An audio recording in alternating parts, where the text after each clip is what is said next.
દરેક લોકો તંબાકુ થતા હોય બધાને કેન્સર નથી થતું, બરાબર?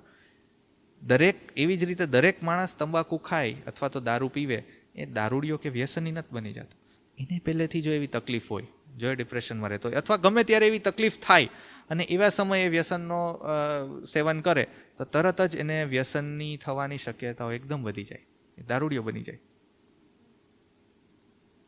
એટલે આ એક વ્યસન થવાની શક્યતા બને, આવી રીતનું એનું વર્તન બનતું જાય ધીરે ધીરે. ઘણી વખતે મેં તમને કહ્યું ને કે એ માણસ એનું કેરિયર ફરી જાય.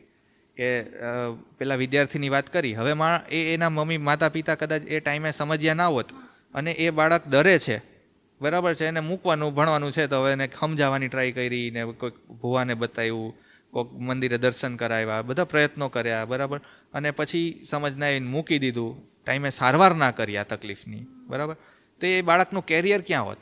એ પાનના ગલ્લા પણ જોવા મળે. કેલિબર શું હતું? એ બાળક એન્જિનિયરિંગ કરતો હતો, બરાબર છે, એ બાળક પાનના ગલ્લે બેઠો હોત.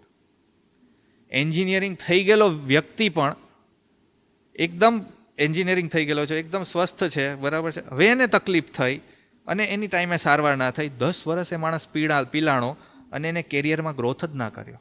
તમે વિચારો કે એન્જિનિયરિંગ કરીને એને મોટું ગ્રોથ કરી શકતો હતો, કોઈક રીતે ડિપ્રેસ થઈ ગયો, કોઈક ચિંતામાં મુકાઈ ગયો, શરીરમાં પીડા ઊભી થવા માંડી, એ સમજી ના શક્યો કે આ શું તકલીફ છે, એની સારવાર પ્રોપર મળી નહીં, તો એ અત્યારની તારીખે એક કેરિયરમાંથી સાવ ટૂંકમાં એના કેરિયર બ્રેક મારી અને અટકેલા કેરિયરમાં જીવે છે.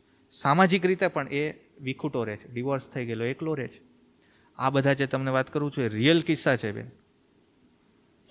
એટલે આ બધી સામાન્ય કેટલી તકલીફ હોય, હવે ટાઈમે સારવાર ના થાય, બરાબર છે, તો અંતે એનું રિઝલ્ટ છે ને તમે જોવા જાઓ ને તો એ કંઈક રીતે સમાજથી કંઈક વિખોટો થતો જાય, ઉદાસ રહેતો જાય, એના કેરિયરમાં કંઈક એક બ્રેક લાગી જાય, કેરિયર ચેન્જ થઈ જાય.